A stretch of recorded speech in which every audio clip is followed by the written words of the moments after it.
So, the zebrafish animal model has been initially introduced into laboratories to study the development. And this for very few good reasons. It's pretty cheap to maintain, and we can house a large number of them. So here, for example, a typical aquatic facility with some adult here around 3 centimeters long. And most importantly, we can produce a large number of samples every day. And these embryos develop externally comparing to a mouse where the baby develops in the belly of the mother.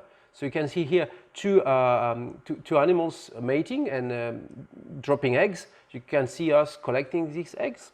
And this embryo developed very quickly. You can see this embryo going from one cell to a fully developed embryo in less than 24 hours.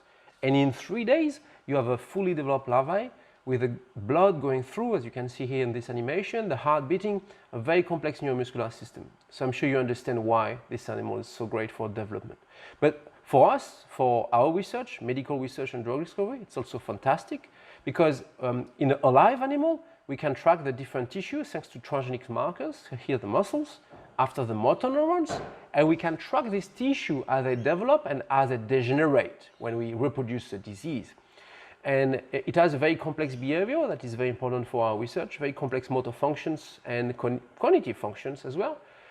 And most importantly, we can maintain them in what we call screening plates to treat them individually with some drugs to try to find compounds that will restore normal function, that will compensate for the disease we reproduce in those animals.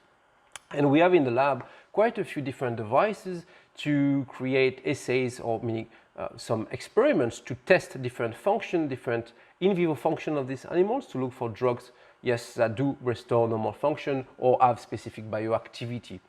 And so this is really a great animal for medical research and drug discovery specifically.